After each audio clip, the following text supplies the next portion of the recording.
Je travaille dans le domaine de la mer, des bateaux et des épaves depuis plus de 30 ans. J'ai vu des épaves dans le monde entier.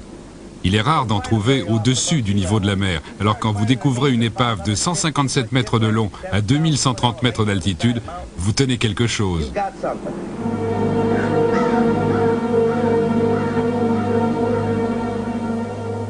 Au cours du siècle dernier, des centaines d'expéditions ont gravi le mont Ararat dans l'est de la Turquie, à la recherche de l'arche de Noé. La plupart des indices dont nous disposons laissent à penser que cette montagne est celle que les anciennes civilisations appelaient la montagne du bateau. Les autres lieux ne collent pas avec les descriptions. Beaucoup parmi les chercheurs chrétiens estiment que la découverte de l'arche prouverait l'authenticité de la Bible. Ils pensent qu'Ararat est la montagne du bateau, alors que la Bible elle-même ne mentionne rien de plus que les montagnes d'Ararat, une chaîne qui comprend plusieurs sommets. Et malgré les déclarations avancées par certains témoins oculaires et un important battage médiatique, aucune preuve tangible n'a pourtant encore été produite.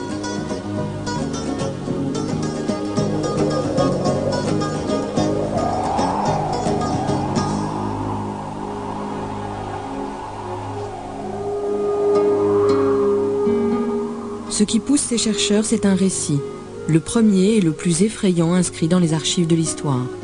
Pour certains, il s'agit d'une légende, d'un mythe. Pour d'autres, de la fidèle relation d'une intervention divine qui détruisit l'humanité.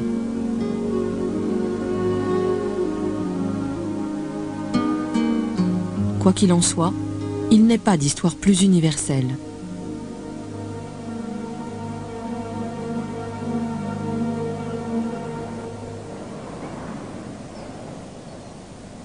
Parmi tous les aventuriers qui se sont lancés à la recherche de l'arche, il en est un qui a passé sa vie à examiner des épaves de bateaux. Spécialiste des sauvetages en mer, il s'appelle David Fassold. Enfant, nous avons tous entendu parler de l'arche de Noé. Moi-même, je me suis souvent demandé si c'était vrai ou si c'était juste un mythe. Plus tard, dans la marine marchande, c'était un de nos sujets de conversation. On essayait de comprendre comment Noé avait bien pu réussir et si c'était possible d'un point de vue scientifique. Boy, visibility's terrible down there. I got about 6 inches. I've never seen it so bad. Si on peut trouver des œufs de dinosaures intacts dans le désert de Gobi, pourquoi ne trouverait-on pas des fragments de l'arche de Noé? J'ai toujours pensé que c'était possible, à condition de chercher au bon endroit et de savoir ce qu'on cherche.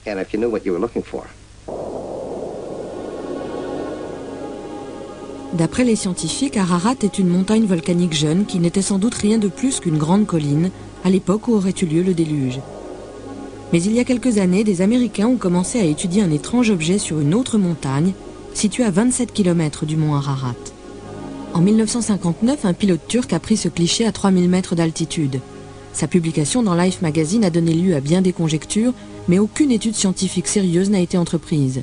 C'est pourtant cette photo qui a déclenché chez David Fassold son intérêt pour l'arche de Noé. J'étudiais un récit vieux de 2500 ans du prêtre babylonien Bérose, repris dans un manuscrit grec. Et je me suis rendu compte qu'il ne décrivait pas l'arche, mais le lieu où celle-ci se trouvait. Même si ça n'avait rien à voir avec le lieu que tout le monde avançait, puisque c'était à 27 km au sud d'Ararat. En mars 1986, les recherches de David ont bien avancé, et il décide de se rendre pour la première fois dans l'est de la Turquie.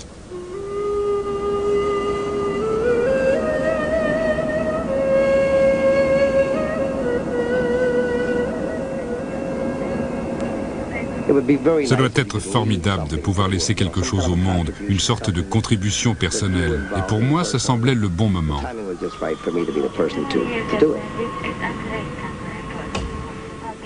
On ne vit que pour ça. On attend que ce genre d'occasion se présente.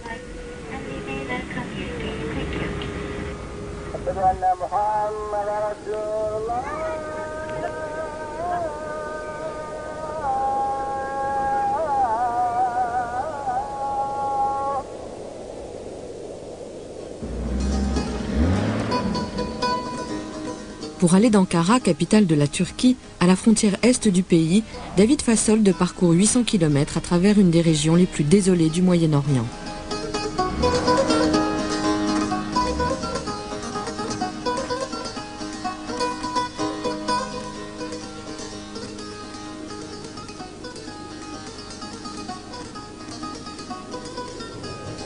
En attendant que le gouvernement turc leur délivre l'autorisation de se rendre sur le site, David et son équipier Ron Wyatt s'arrêtent pour examiner de mystérieuses pierres à environ 8 km de là.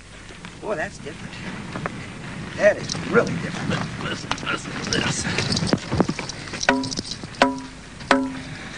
this. This is really unbelievable. Look at this right here. This is the stuff that's just like. There's no process in nature that can make all that, that uniform. Look at this over here. Look at this right here. 5, 6, 7, 8. Quand les premiers chrétiens ont découvert ces pierres, pour eux, elles faisaient partie de l'arche. Et ils y ont gravé 8 croix pour les 8 survivants. Toute cette vallée s'appelait la région des 8. Quand vous interrogez des gens du coin, ils vous emmènent ici. C'est comme ça que j'ai découvert la montagne sur laquelle se trouve le bateau. J'ai demandé à un habitant le nom de cette montagne. Il m'a répondu « Mouchardagi ». Et tout à coup, mon guide me dit « David, Mouchardagi, en kurde, c'est la montagne de Moïse ». Bien sûr, le bateau ne pouvait être que là.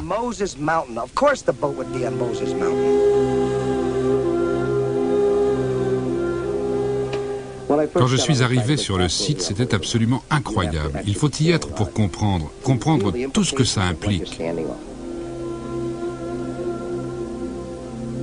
C'était une épave, c'est sûr.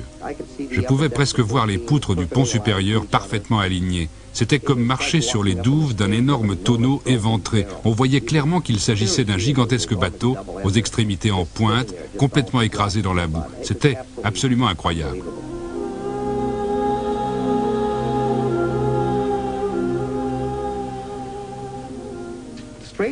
Bizarrement, j'avais l'impression de connaître ce bateau. C'était comme un vague souvenir, peut-être quelque chose qui est dans les gènes de chacun d'entre nous, enfoui, et qui, quand on voit le site pour la première fois, nous revient à l'esprit, une sorte de souvenir étrange du déluge.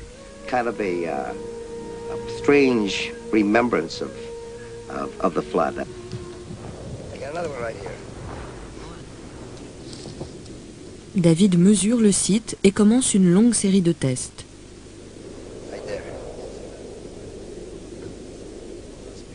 Il utilise également un générateur de fréquences moléculaires, instrument électronique dont se servent les sauveteurs en mer pour localiser les épaves.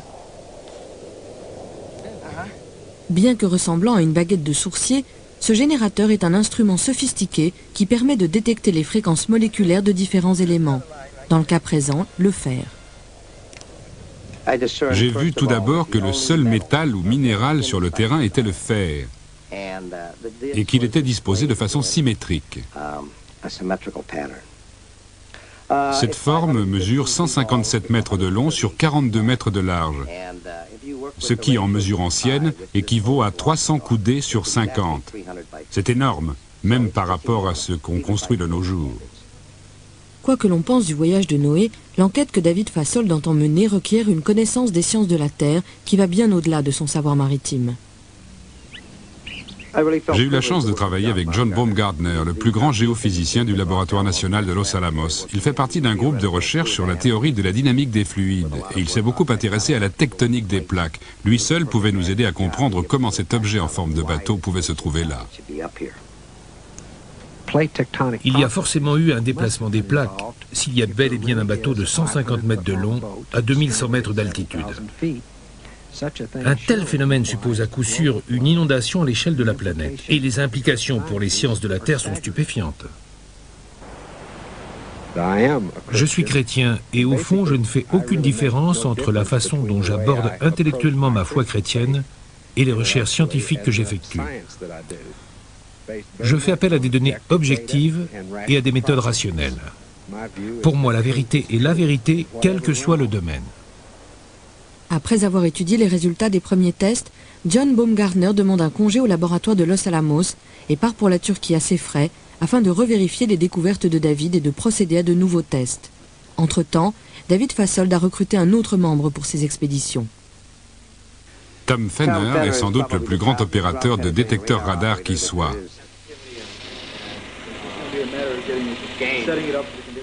C'est grâce à lui qu'a été découverte la plus vieille épave du monde, près de la pyramide de Khéops. Il était donc parfait pour le projet.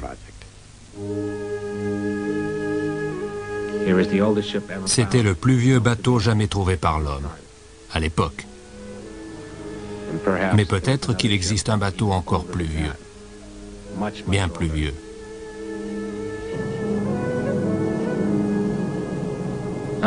Je ne suis pas foncièrement croyant. Je suis géologue et je crois en la science. Mais je vois aussi la découverte archéologique que ça représenterait si cet objet était vraiment un bateau. Ça remettrait en cause une foule de choses. En dépit de son scepticisme, Tom Fenner accepte la proposition de David et rejoint l'équipe en portant avec lui en Turquie le même matériel radar qu'il a utilisé en Égypte.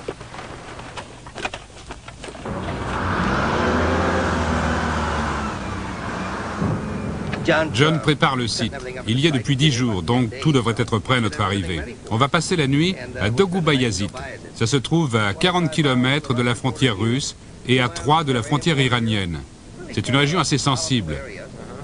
Là, c'est le Grand Ararat, et là, le Petit, à 27 km au nord du site.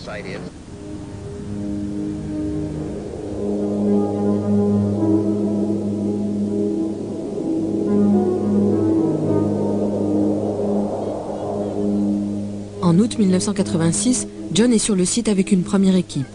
Il attend le matériel radar qui leur permettra d'explorer le sous-sol.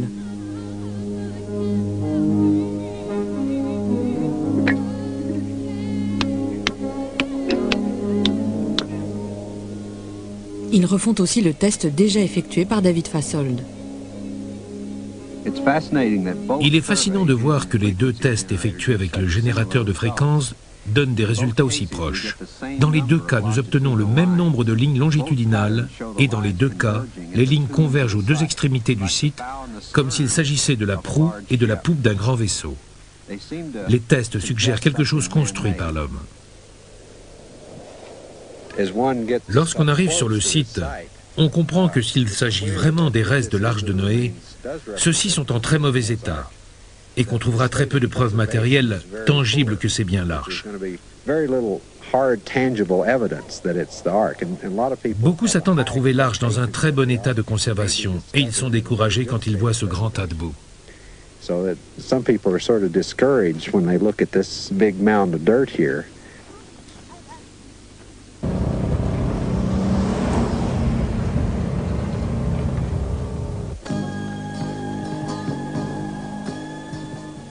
Au moment où David et Tom arrivent à Dogubayazit, John et son équipe sont escortés hors du site par des soldats turcs. Des guérilleros syriens et iraniens ont été signalés dans la région. Ils prennent des Occidentaux en otage. Les autorités militaires turques réagissent rapidement et décrètent la loi martiale et le couvre-feu dans toute la zone.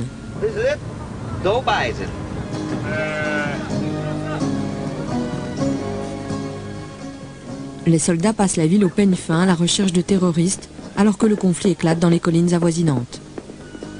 L'armée nous a fait interrompre nos travaux et nous a dit que le site était temporairement fermé pour notre sécurité. Impossible d'apporter le radar sur le site alors. On dirait. On ne pouvait rien faire de plus que de rester assis à regarder notre matériel. Rien de ce qu'on avait apporté ne pouvait être utilisé. C'était vraiment rageant.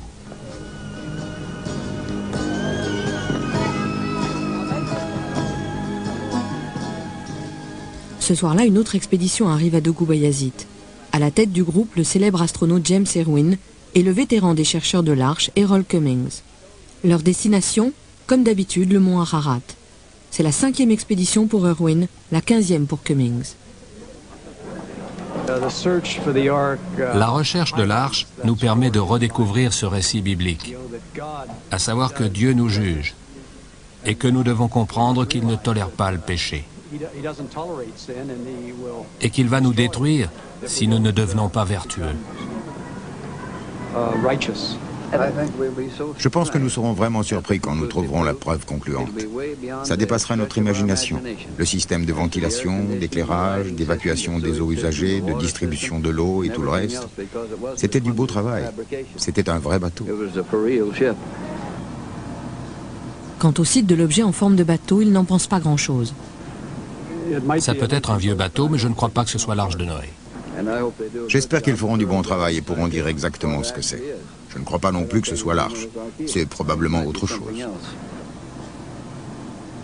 Ironie du sort, le couvre-feu réunit les deux équipes rivales sous le même toit. Et très vite, les esprits s'échauffent. Mes croyances religieuses n'ont rien à voir là-dedans, je suis géologue. Je ne suis pas venu ici pour travailler avec une bande de curtons. Ça me ferait perdre ma crédibilité de scientifique. Si ce n'est pas l'Arche de Noé, tant pis. Si on avait fait cette découverte sur le mont Ararat, là où tout le monde s'y attendait, tout le monde serait ravi. Vous venez ici à la recherche d'un bateau sur une montagne. Vous en avez un.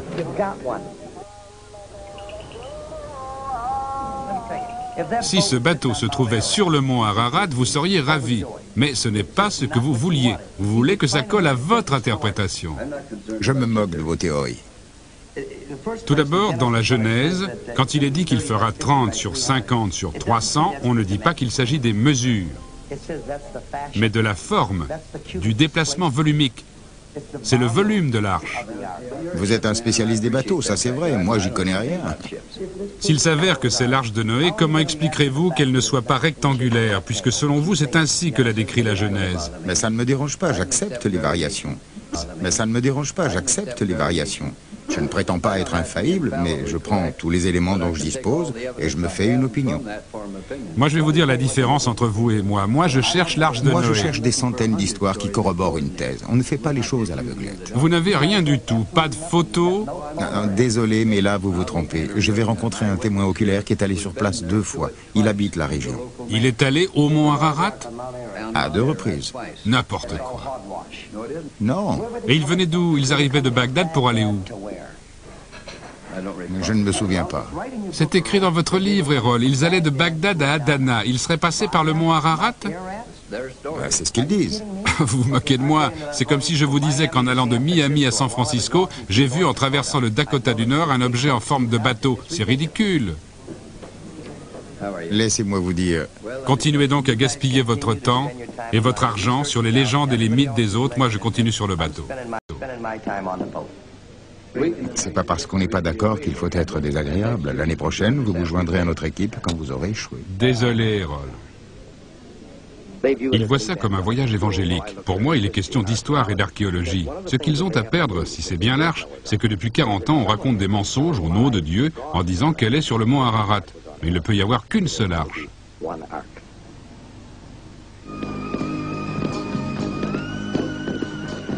Alors qu'à l'extérieur, le conflit s'amplifie et que des correspondants de guerre affluent dans la ville, David et les autres attendent des autorisations qui ne viendront jamais.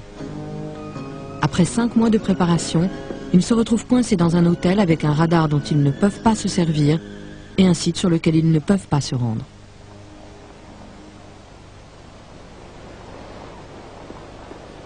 Tom got a message at the hotel. You can't telephone out of here, but what, a 3 or 4 day old telex? Well, it's dated the 19th. Today's the 22nd. For my boss at GSSI. It says that Pat delivered a 7-pound, 8-ounce daughter at 5 a.m. August 19th, both in excellent condition. Please call Pat at the hospital, and there's a phone number here. With best regards, Joe Rosetta.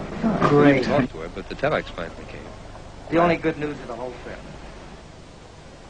L'attente est doublement pénible pour Tom, qui pensait avoir le temps de participer à l'expédition avant que sa femme ne mette au monde leur premier enfant. La nouvelle de la naissance de sa fille ne fait qu'aggraver sa frustration. Well, what have we got? Maybe 3 more days, 2 more days at the most. Yeah. So if we don't make it then, we'll have to call it quits. We've got to get up there. Dans cette situation de crise, l'astronaute James Irwin fait jouer sa renommée internationale auprès du gouvernement turc et réussit à obtenir l'autorisation de gravir le mont Ararat. Mais le site de l'objet en forme de bateau reste fermé à l'équipe scientifique.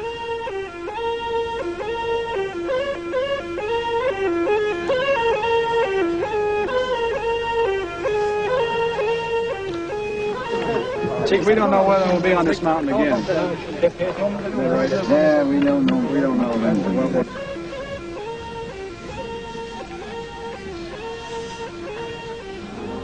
Une ascension de plus de la montagne de la souffrance pour James Irwin, mais qui s'avérera inutile comme les centaines qui l'ont précédé.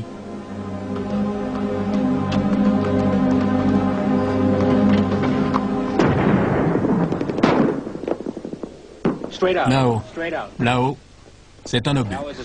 Je ne sais pas ce qu'ils font, mais quand ils commencent à s'entraîner sur les collines, ça doit vouloir dire quelque chose.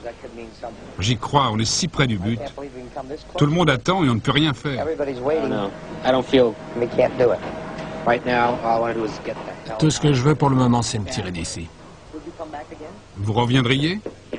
Pas dans l'immédiat.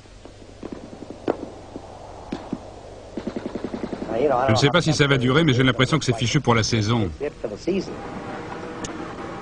Vous savez, j'ai toujours eu le sentiment que si je ne me dépêchais pas, ça allait me filer sous le nez. Je ne pensais pas qu'une guerre se déclarerait et qu'elle fermerait la région. Comme rien n'indique que la situation militaire va s'améliorer, Fasold, Fenner et Baumgartner abandonnent. Ils rentrent aux États-Unis, mais retourneront plusieurs fois en Turquie au cours des 2 années suivantes pour frapper aux portes du gouvernement.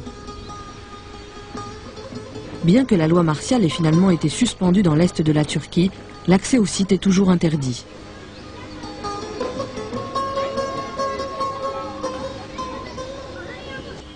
Me voici de nouveau à Ankara avec 5 cents en poche. Dommage que la compagnie aérienne yougoslave n'ait pas un tarif spécial vol fréquent. Je viens ici, je rencontre des ministres, tout le monde sourit, nous buvons du thé. Quand je parle du site et du radar, ils continuent de sourire et de boire du thé, puis ils me serrent la main et me remercient d'être passé. J'ai commencé à avoir la sensation bizarre que s'ils nous tenaient à l'écart du site, c'était parce qu'eux-mêmes y faisaient quelque chose.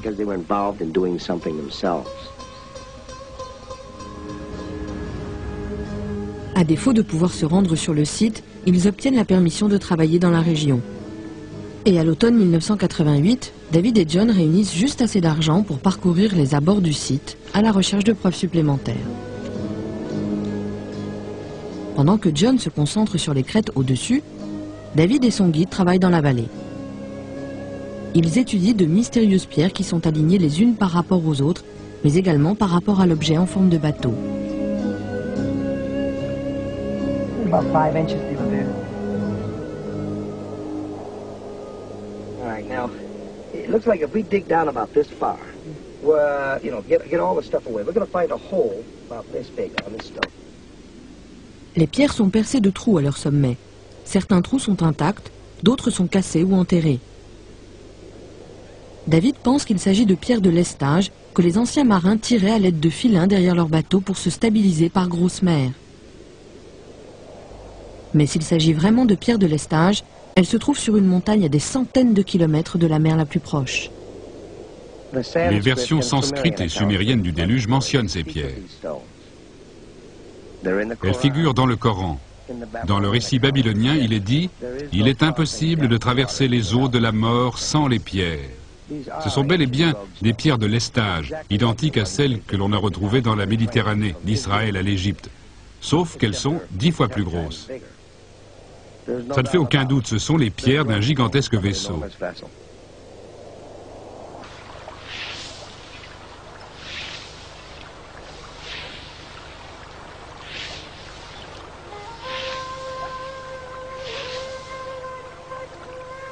L'est de la Turquie est une terre ancestrale, où la vie quotidienne n'a quasiment pas changé depuis des siècles.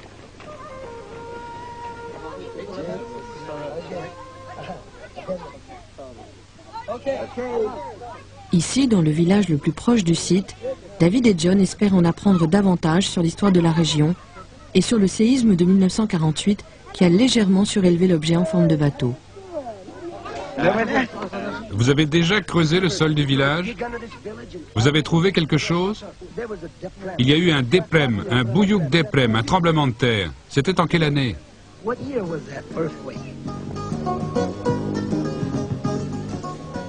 Cet hiver-là, David et John partent faire l'ascension d'une crête qui s'élève à 900 mètres au-dessus du site, sur la frontière iranienne.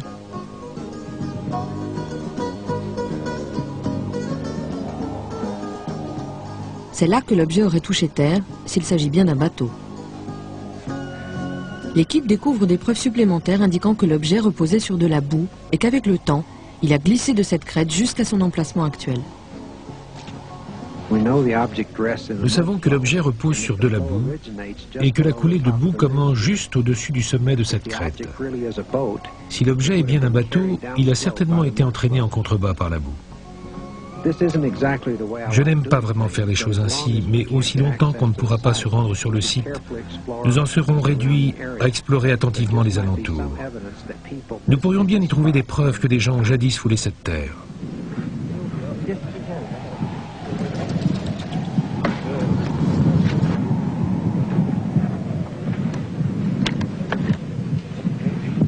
şeyleri biz çakmayacağız.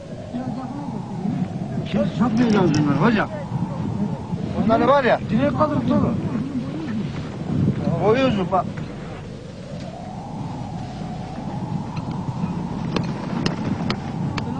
Hocam oraya geçmiyor. Lütfen, lütfen.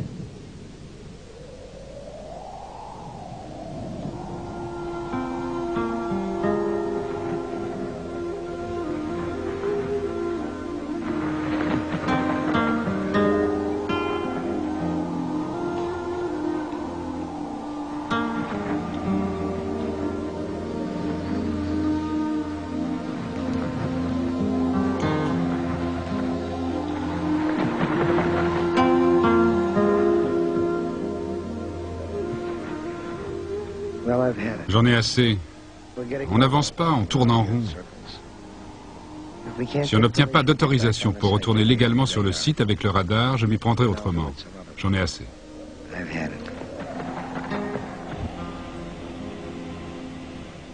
Au printemps 1989, David et Ron Wyatt prennent une décision audacieuse. Après avoir attendu 3 ans pour des autorisations qui ne sont jamais venues, David parvient à faire passer un petit radar à la douane turque et à l'amener à Degobayazit. Puis, avec l'aide de Ron, il réussit à l'installer sur le site, au nez et à la barbe des soldats. Le marché était que s'il endossait la responsabilité du matériel au cas où il nous serait confisqué, moi je me chargeais de le faire fonctionner. Il nous fallait filmer les résultats avec une caméra vidéo avant d'être arrêté. Je ne peux pas en vouloir aux Turcs de protéger le site, il est à eux. Et ils ont tellement été pillés dans le passé.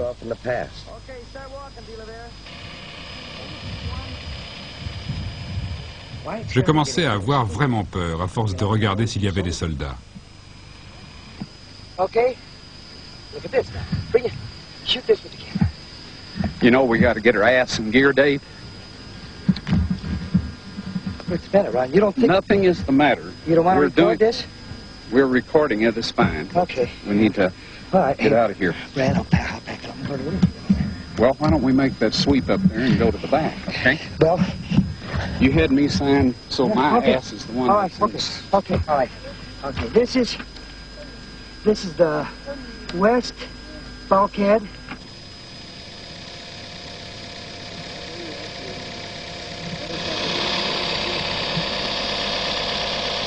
All right, the lines are there. The lines are there. Le radar révèle très nettement une forme et confirme les résultats du générateur de fréquences moléculaires qui avait détecté du fer à intervalles réguliers, dessinant une forme de bateau.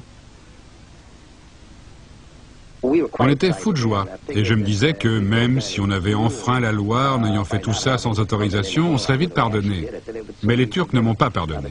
Et ils m'ont fait savoir très clairement qu'en Turquie, et en particulier lorsqu'il est question de sites archéologiques, il faut se conformer aux règles. Et donc pendant 1 an, j'ai été persona non grata.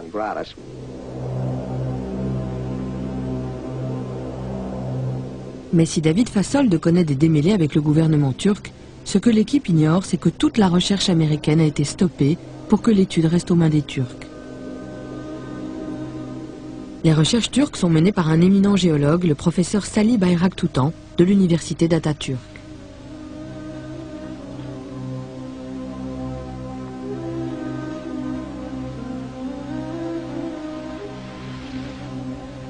L'histoire de Noé, telle qu'elle est décrite dans le Coran, occupe une grande place dans les croyances islamiques, et elle a donc joué un grand rôle dans l'éducation de Salih.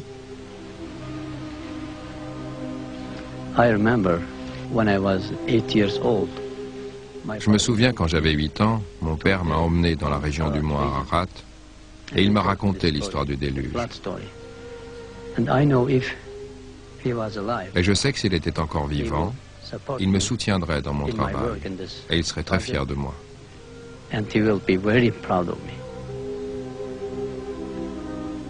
Si le travail de Salih consiste à garder les recherches sous contrôle turc, il décide néanmoins que le plus sage est de travailler en commun avec l'équipe américaine et de faire venir en Turquie les radars occidentaux qui lui font tant défaut afin de confirmer les découvertes faites dans l'illégalité par David. En dépit des efforts de Salih, David paiera le prix de son audace. Cet été-là, le gouvernement turc lui interdit de rejoindre les autres sur le site.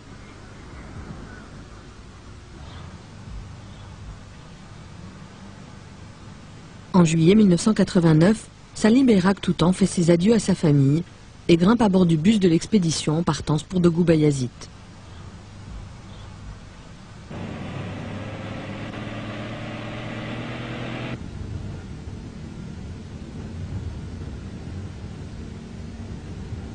Le voyage commence dans la joie. L'équipe turque menée par Sali est composée d'étudiants et de chercheurs de son université.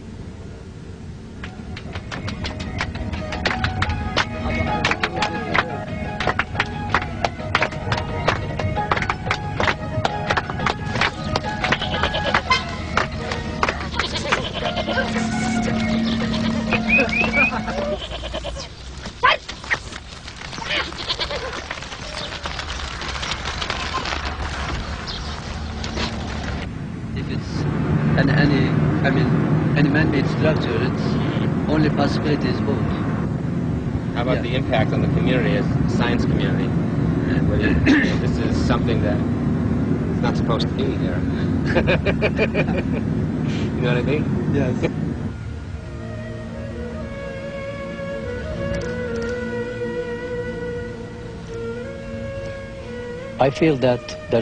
Je pense qu'il n'y a pas de conflit entre l'islam et la science.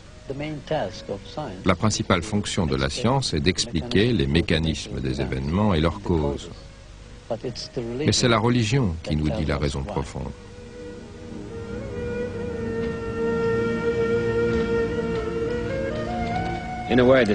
En un sens, c'est un suicide professionnel. Il y a peu de place pour la religion en géologie. 3 ans exactement après leur arrivée sur le sol turc avec le radar, Tom et John sont enfin sur le point de poser le pied sur le site. Surveying resolution doesn't need to be much better.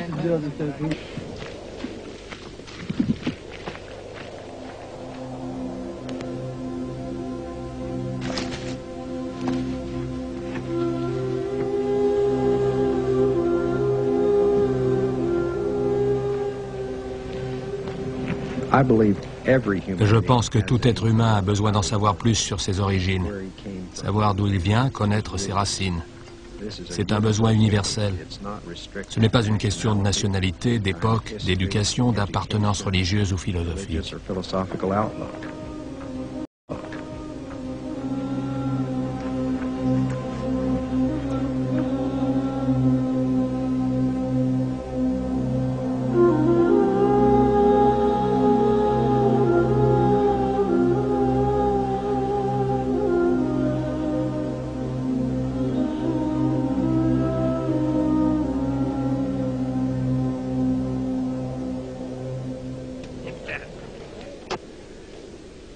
The acid test, how the radar's going to perform, I'll know. Whether it's going to be easy or whether it's going to be hard. À l'aide du radar, Tom et John espèrent sonder plus profondément le site et obtenir une image en 3 dimensions qui pourrait leur donner des preuves supplémentaires d'une structure faite par l'homme.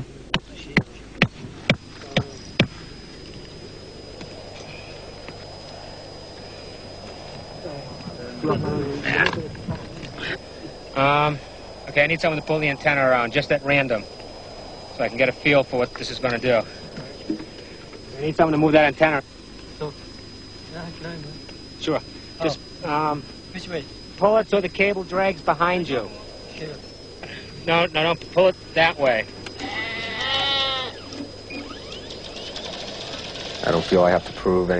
Je ne suis pas ici pour me prouver quelque chose ou corroborer la thèse de quelqu'un d'autre. Je me vois comme quelqu'un qui doit rassembler des informations et je pense que ça me donne une certaine crédibilité.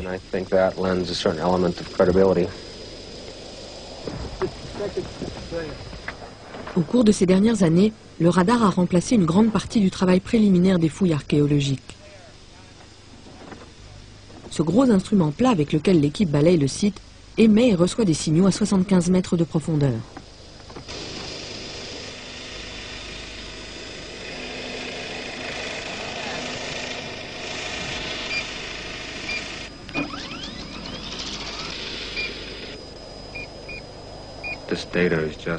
Les résultats sont désespérants. Il n'y a rien. I see nothing in it. Penetration's terrible. I don't see anything but noise, do you? Okay. We'll go up and put stakes every meter so we can make the traverses a little faster.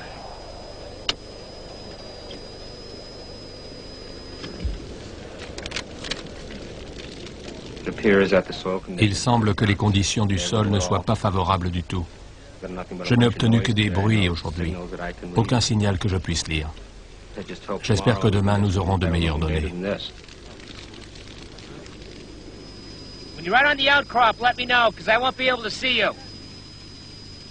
Le travail se poursuit pendant 3 jours, sans changement notable dans les résultats du radar. Les données ne laissent entrevoir absolument rien qui puisse indiquer une structure construite par l'homme. Ou alors le radar ne la détecte pas. L'Arche de Noé. La farce de Noé, plutôt. Je crois qu'il n'y a aucune chance que ce soit un bateau.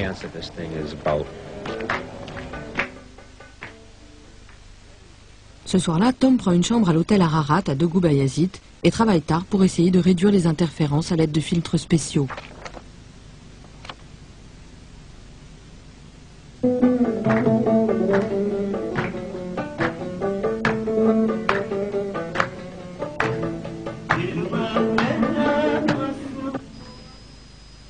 Petit à petit, une forme étrange se dessine.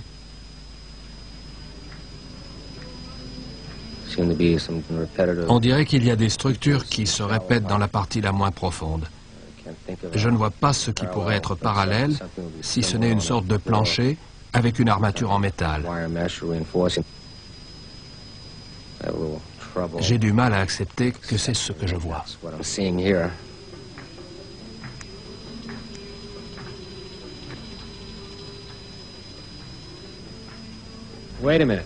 Attendez. Des lignes parallèles se dessinent, en forme de V, ligne après ligne.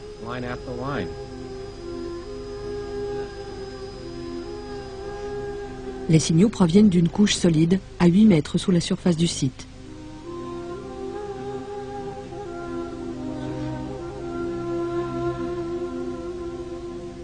Tom se demande s'il pourrait s'agir du fond d'un bateau, un énorme bateau construit pour affronter les mers d'un orage diluvien. Quand David voit les résultats du radar, il se souvient de ce qui l'avait poussé à se lancer dans cette quête. Les récits du déluge contenus dans les documents sumériens, la Bible et le Coran.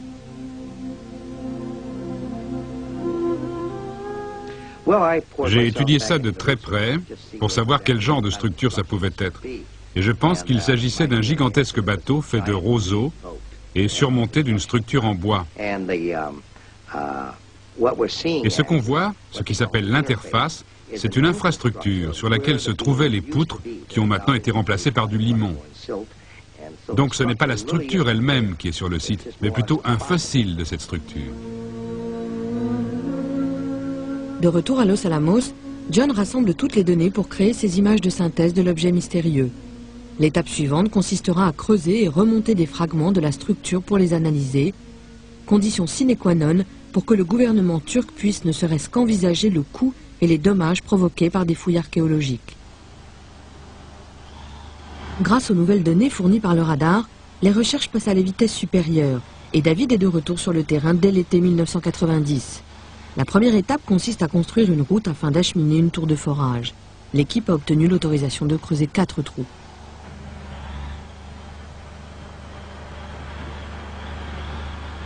Entre-temps, la nouvelle de ces découvertes commence à intéresser des archéologues de renom. L'un d'entre eux, Wendell Jones, en entend parler alors qu'il est lui-même en train d'effectuer des forages en Israël. Ça faisait des années que j'avais cessé de m'intéresser à l'Arche de Noé. J'avais entendu trop de bêtises dites par des gens incompétents qui n'étaient pas des scientifiques. Je m'étais dit, ces types-là ne savent pas ce qu'ils font. Et puis, j'ai entendu parler de la recherche scientifique de l'Arche de Noé. Je suis très curieux de voir ça. Je lui ai téléphoné pour lui demander de venir sur le site pour voir si j'étais en train de me ridiculiser. Et il nous a beaucoup aidés. Il nous a donné des conseils sur la marche à suivre. Le site se trouve juste en dessous d'Al-Joudi. Or, dans le Coran, dans la sourate 1144, il est dit « L'arche a touché terre sur le mont Joudi ». À l'est du site se trouve une ville qui s'appelle Kagakonmaz, littéralement « corbeau de la terre ». Et je suis certain que personne n'a oublié le corbeau qui a été relâché de l'arche et n'est jamais revenu. Vous avez l'axe principal avec 3 branches de chaque côté surmontées de fleurs. Ça pourrait bien être un chandelier à 7 branches, une menorah avec des fleurs d'olivier. Au sommet, on devait mettre les 3 lampes à huile de chaque côté.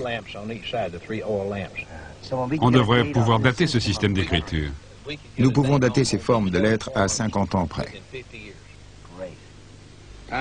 Le temps nous le dira.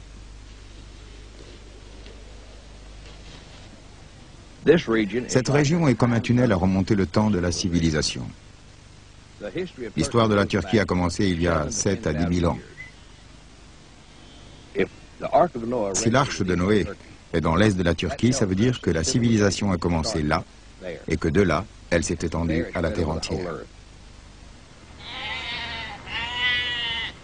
Chaque fois que vous retournez quelques centimètres de terre, c'est comme si vous feuilletiez un livre allant du présent au passé. That's extremely iron-rich. Look at that. Extremely iron-rich stuff. It's in siltstone actually, but extremely rich in iron. Hematite or limonite. Could be significant, finding material that high in iron, almost pure iron oxide. Extreme decay of iron material.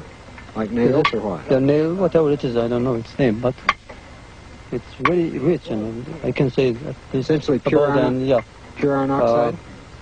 Above, I can say above 80% is iron. Pour Sally, la concentration en fer inhabituelle pour cette région de la Turquie confirme à la fois les résultats du générateur de fréquences moléculaires et les 2 tests effectués avec le radar, même si cela pourrait remettre en cause les dates reconnues de l'âge de fer. C'est un gros galet de serpentine, une roche ultra basique des fonds marins qui affleure dans la région. Si c'est ce galet qui renvoie les signaux, il s'agit d'un affleurement de socle rocheux.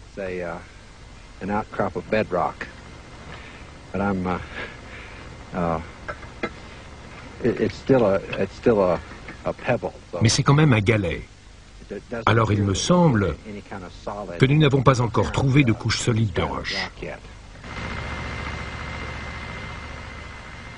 À mesure que le temps passe, il devient clair que chacun interprète à sa façon les résultats du forage, et rêve et réalité commencent à se heurter. Rien de ce que nous avons rencontré jusqu'ici n'est à mon avis capable de renvoyer des signaux radars aussi puissants que ceux que nous avons obtenus l'été dernier. Le mystère reste donc entier en ce qui concerne le matériau qui a renvoyé ces signaux. Est-ce que ça pourrait être encore plus en profondeur? C'est possible, mais peu probable. On est peut-être passé à quelques centimètres. Hein? Pas vrai? Nous ne pouvons pas être sûrs que la couche qui nous a renvoyé les signaux soit continue. Il se peut qu'on soit tombé sur un trou au milieu de cette couche. Peut-être qu'elle recouvre 80% du site et que nous sommes tombés sur les 20% où elle n'existe pas.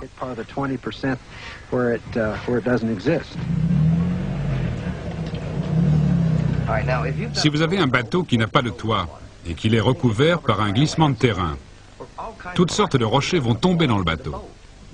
Vous avez toutes les chances de tomber sur des tas de gros rochers dans le bateau.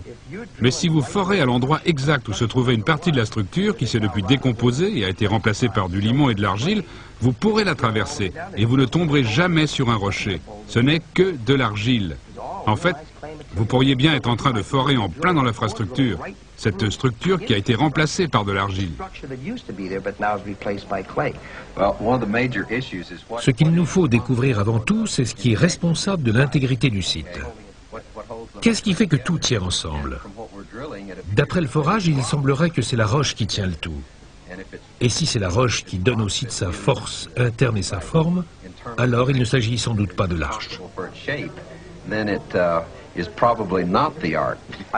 Je pourrais prendre une statue en marbre de Michel-Ange et l'enterrer sous 6 mètres de boue, et lui serait capable de forer un trou dedans et de me dire que c'est du marbre. Et on ne saurait pas que c'est un objet fabriqué par l'homme.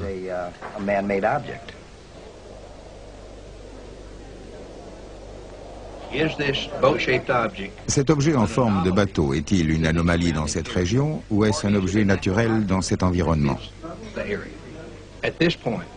À l'heure actuelle, je suis partagé entre une opinion tranchée et ce que je pense, parce que j'observe une distinction. En herméneutique rabbinique, vous avez la certitude absolue, le probable, le peut-être que oui, peut-être que non, et le non absolu. Je pense que cette recherche que vous menez sur l'Arche se situe à l'heure actuelle entre le probable et le peut-être. Prenez un coquillage mort il y a des millions d'années. La boue et le sable ont rempli sa coquille et les réactions chimiques successives ont abouti à un amalgame compact. Puis la coquille s'est décomposée et vous avez la forme d'un fossile, mais pas le fossile lui-même. Je pense qu'on peut dire la même chose de ce qu'on cherche. Vous avez une forme fossile de l'Arche qui est pour le moins parfaite. Et le seul moyen de dépasser le peut-être serait d'effectuer des fouilles pour aller jusqu'au probable ou à l'absolu. S'il s'agit d'une anomalie, il y a de grandes chances pour que ce soit un fossile de l'Arche. Si c'est naturel, c'est tout aussi intéressant, parce qu'on a là sans doute la merveille numéro 1 des 7 merveilles du monde dans cette formation naturelle qui a les dimensions et la forme exacte de l'Arche de Noé.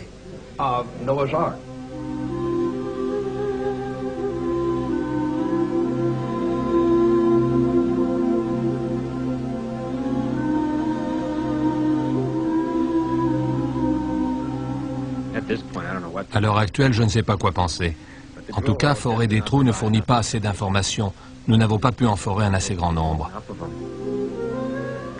Il faudrait creuser une tranchée pour savoir ce qu'il y a là-dessous. Je me demande si c'est juste une extraordinaire coïncidence que cet objet ait la forme et les dimensions qu'il a. Ce serait une coïncidence très étrange, vraiment très étrange. Mais Sally est convaincu qu'il s'agit d'un très vieux bateau et c'est lui le spécialiste en géologie.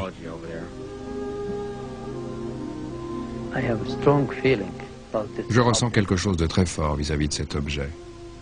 Pour moi, c'est l'Arche de Noé.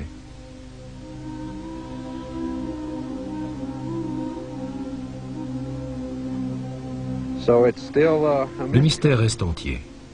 J'ai sans doute été naïf de penser que moi ou que n'importe qui d'autre pouvait débarquer dans l'est de la Turquie, balayer le site avec du matériel hyper sophistiqué et être capable de dire avec certitude en une semaine ou deux: oui, nous avons vraiment fait une découverte archéologique.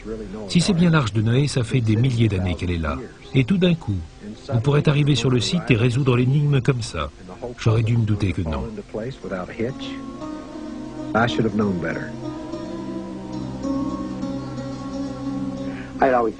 J'ai toujours pensé que ça me plairait de chercher l'Arche de Noé. Je n'ai jamais cru que ça deviendrait une réalité. Puis c'est arrivé. Je n'ai jamais pensé que j'arriverais si près du but. Je n'en reviens pas.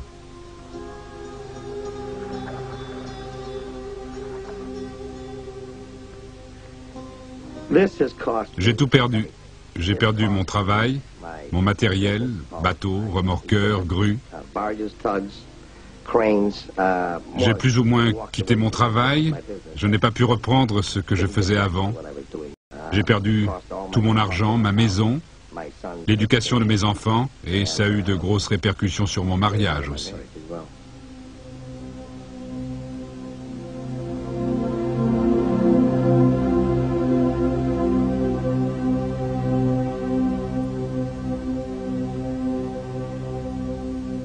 En 1992, l'objet en forme de bateau est finalement déclaré site archéologique officiel par le gouvernement turc.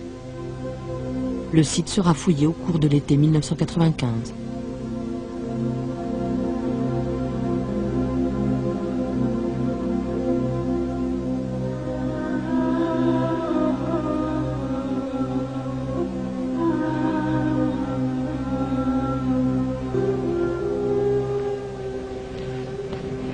Je pense que tout être humain a besoin d'en savoir plus sur ses origines, savoir d'où il vient, connaître ses racines. C'est un besoin universel.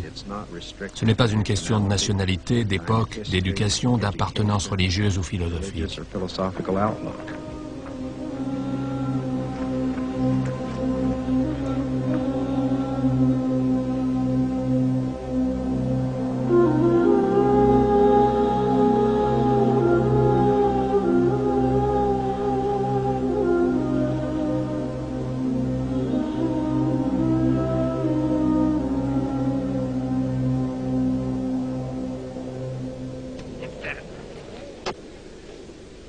The acid test. The radar is going to perform. I'll know whether it's going to be easy or whether it's going to be hard. À l'aide du radar, Tom et John espèrent sonder plus profondément le site et obtenir une image en 3 dimensions qui pourrait leur donner des preuves supplémentaires d'une structure faite par l'homme.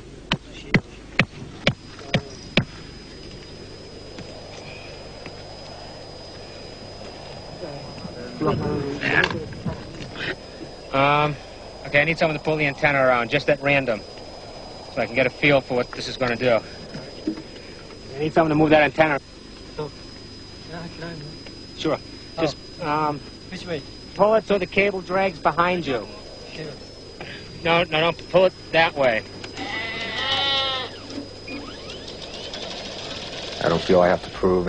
Je ne suis pas ici pour me prouver quelque chose ou corroborer la thèse de quelqu'un d'autre. Je me vois comme quelqu'un qui doit rassembler des informations et je pense que ça me donne une certaine crédibilité.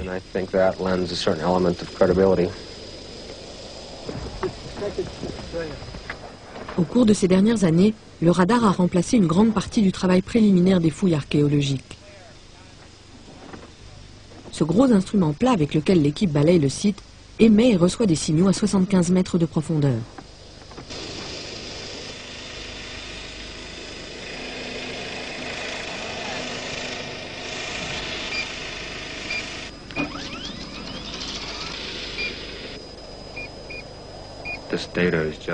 Les résultats sont désespérants.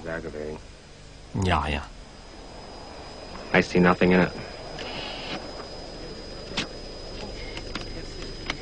Penetration's terrible. Well, I don't see anything but noise, do you?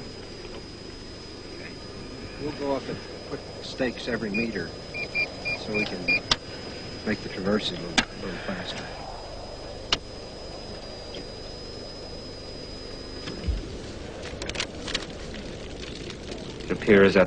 Il semble que les conditions du sol ne soient pas favorables du tout. Je n'ai obtenu que des bruits aujourd'hui. Aucun signal que je puisse lire. J'espère que demain nous aurons de meilleures données.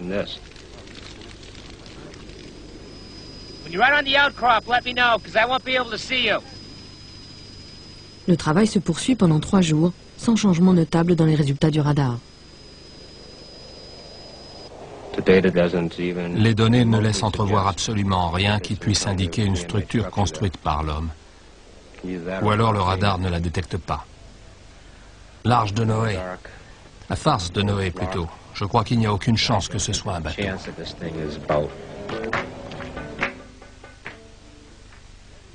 Ce soir-là, Tom prend une chambre à l'hôtel Ararat à Dougou Bayazit et travaille tard pour essayer de réduire les interférences à l'aide de filtres spéciaux.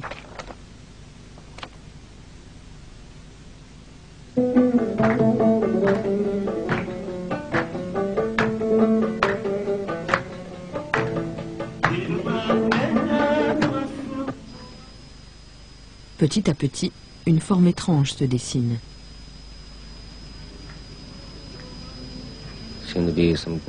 On dirait qu'il y a des structures qui se répètent dans la partie la moins profonde. Je ne vois pas ce qui pourrait être parallèle, si ce n'est une sorte de plancher avec une armature en métal. J'ai du mal à accepter que c'est ce que je vois.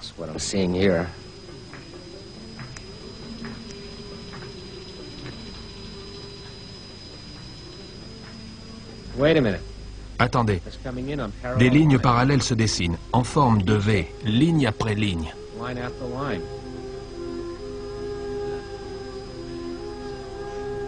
Les signaux proviennent d'une couche solide à 8 mètres sous la surface du site.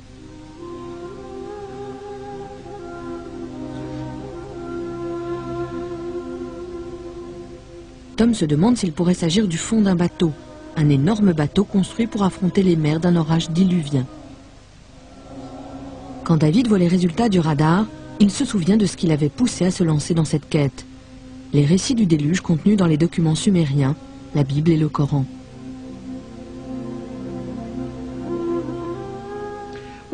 J'ai étudié ça de très près pour savoir quel genre de structure ça pouvait être. Et je pense qu'il s'agissait d'un gigantesque bateau fait de roseaux et surmonté d'une structure en bois. Et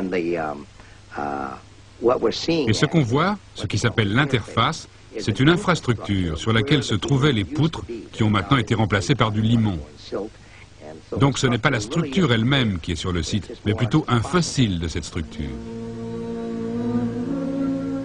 De retour à Los Alamos, John rassemble toutes les données pour créer ses images de synthèse de l'objet mystérieux.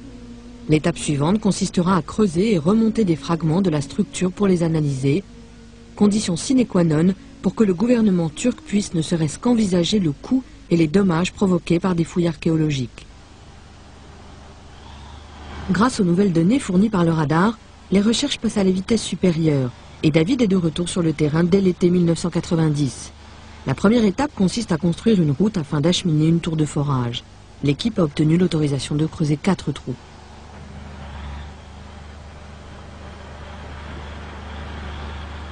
Entre-temps, la nouvelle de ces découvertes commence à intéresser des archéologues de renom. L'un d'entre eux, Wendell Jones, en entend parler alors qu'il est lui-même en train d'effectuer des forages en Israël. Ça faisait des années que j'avais cessé de m'intéresser à l'arche de Noé. J'avais entendu trop de bêtises dites par des gens incompétents qui n'étaient pas des scientifiques. Je m'étais dit, ces types-là ne savent pas ce qu'ils font. Et puis, j'ai entendu parler de la recherche scientifique de l'arche de Noé. Je suis très curieux de voir ça. Je lui ai téléphoné pour lui demander de venir sur le site pour voir si j'étais en train de me ridiculiser. Et il nous a beaucoup aidés. Il nous a donné des conseils sur la marche à suivre. Le site se trouve juste en dessous d'Al-Judi. Or, dans le Coran, dans la sourate 1144, il est dit « L'arche a touché terre sur le mont Judi ». À l'est du site se trouve une ville qui s'appelle Kagakonmaz, littéralement « corbeau de la terre ». Et je suis certain que personne n'a oublié le corbeau qui a été relâché de l'arche et n'est jamais revenu. Vous avez l'axe principal avec 3 branches de chaque côté surmontées de fleurs.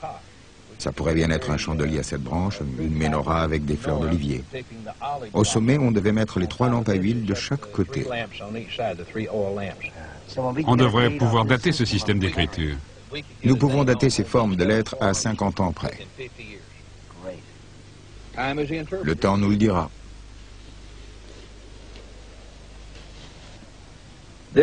Cette région est comme un tunnel à remonter le temps de la civilisation. L'histoire de la Turquie a commencé il y a 7 à 10 000 ans. Si l'arche de Noé est dans l'est de la Turquie, ça veut dire que la civilisation a commencé là, et que de là, elle s'est étendue à la terre entière. Chaque fois que vous retournez quelques centimètres de terre, c'est comme si vous feuilletiez un livre allant du présent au passé. That's extremely iron-rich. Look at that. Yes. Extremely iron-rich stuff. It's in siltstone actually, but extremely rich in iron. Hematite or limonite.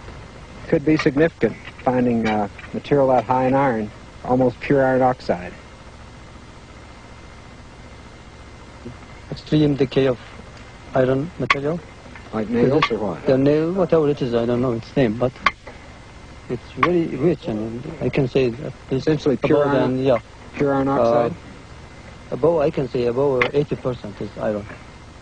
Pour Sally, la concentration en fer inhabituelle pour cette région de la Turquie confirme à la fois les résultats du générateur de fréquences moléculaires et les 2 tests effectués avec le radar, même si cela pourrait remettre en cause les dates reconnues de l'âge de fer. C'est un gros galet de serpentine, une roche ultra basique des fonds marins qui affleure dans la région. Si c'est ce galet qui renvoie les signaux, il s'agit d'un affleurement de socle rocheux. an outcrop of bedrock. But it's still a pebble. Mais c'est quand même un galet. Alors il me semble que nous n'avons pas encore trouvé de couche solide de roche. À mesure que le temps passe, il devient clair que chacun interprète à sa façon les résultats du forage, et rêve et réalité commencent à se heurter. Rien de ce que nous avons rencontré jusqu'ici n'est à mon avis capable de renvoyer des signaux radars aussi puissants que ceux que nous avons obtenus l'été dernier. Le mystère reste donc entier en ce qui concerne le matériau qui a renvoyé ces signaux. Est-ce que ça pourrait être encore plus en profondeur? C'est possible, mais peu probable. On est peut-être passé à quelques centimètres. Hein? Pas vrai? Nous ne pouvons pas être sûrs que la couche qui nous a renvoyé les signaux soit continue. Il se peut qu'on soit tombé sur un trou au milieu de cette couche. Peut-être qu'elle recouvre 80% du site et que nous sommes tombés sur les 20% où elle n'existe pas.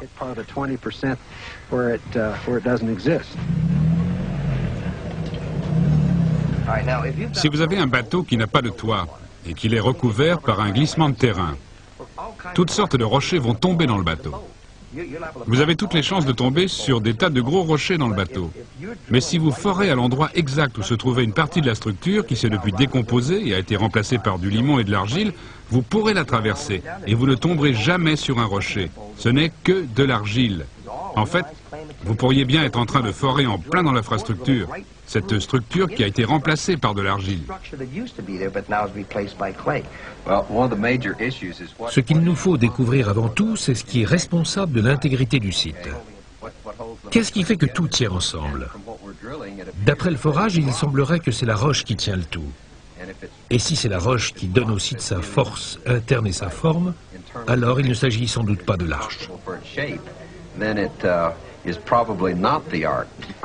Je pourrais prendre une statue en marbre de Michel-Ange et l'enterrer sous 6 mètres de boue, et lui serait capable de forer un trou dedans et de me dire que c'est du marbre. Et on ne saurait pas que c'est un objet fabriqué par l'homme.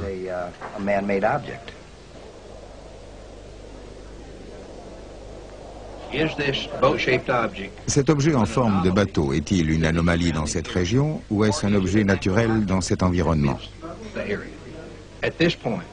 À l'heure actuelle, je suis partagé entre une opinion tranchée et ce que je pense, parce que j'observe une distinction. En herméneutique rabbinique, vous avez la certitude absolue, le probable, le peut-être que oui, peut-être que non, et le non absolu. Je pense que cette recherche que vous menez sur l'arche se situe à l'heure actuelle entre le probable et le peut-être. Prenez un coquillage mort il y a des millions d'années. La boue et le sable ont rempli sa coquille et les réactions chimiques successives ont abouti à un amalgame compact. Puis la coquille s'est décomposée et vous avez la forme d'un fossile, mais pas le fossile lui-même. Je pense qu'on peut dire la même chose de ce qu'on cherche. Vous avez une forme fossile de l'arche qui est pour le moins parfaite. Et le seul moyen de dépasser le peut-être serait d'effectuer des fouilles pour aller jusqu'au probable ou à l'absolu. S'il s'agit d'une anomalie, il y a de grandes chances pour que ce soit un fossile de l'arche. Si c'est naturel, c'est tout aussi intéressant, parce qu'on a là sans doute la merveille numéro 1 des 7 merveilles du monde dans cette formation naturelle qui a les dimensions et la forme exacte de l'arche de Noé.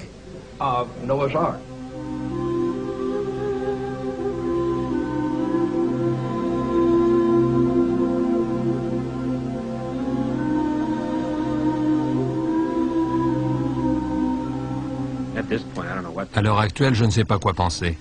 En tout cas, forer des trous ne fournit pas assez d'informations. Nous n'avons pas pu en forer un assez grand nombre. Il faudrait creuser une tranchée pour savoir ce qu'il y a là-dessous. Je me demande si c'est juste une extraordinaire coïncidence que cet objet ait la forme et les dimensions qu'il a. Ce serait une coïncidence très étrange, vraiment très étrange. Mais Sally est convaincu qu'il s'agit d'un très vieux bateau et c'est lui le spécialiste en géologie.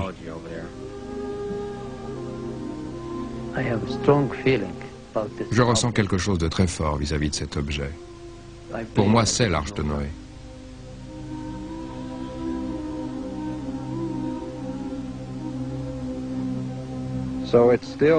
Le mystère reste entier. J'ai sans doute été naïf de penser que moi, ou que n'importe qui d'autre, pouvait débarquer dans l'est de la Turquie, balayer le site avec du matériel hyper sophistiqué et être capable de dire avec certitude en une semaine ou deux, oui, nous avons vraiment fait une découverte archéologique. Si c'est bien l'Arche de Noé, ça fait des milliers d'années qu'elle est là. Et tout d'un coup, vous pourrez arriver sur le site et résoudre l'énigme comme ça. J'aurais dû me douter que non.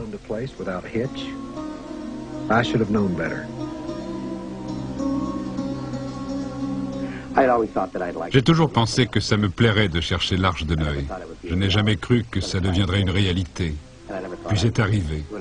Je n'ai jamais pensé que j'arriverais si près du but. Je n'en reviens pas.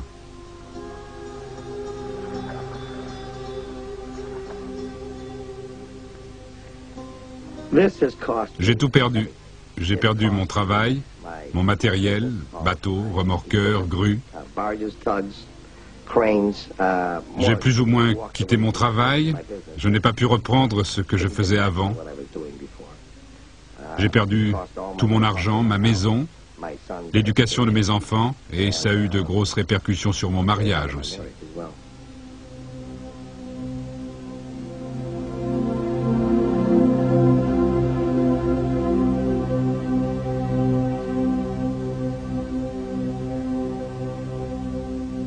En 1992, l'objet en forme de bateau est finalement déclaré site archéologique officiel par le gouvernement turc. Le site sera fouillé au cours de l'été 1995.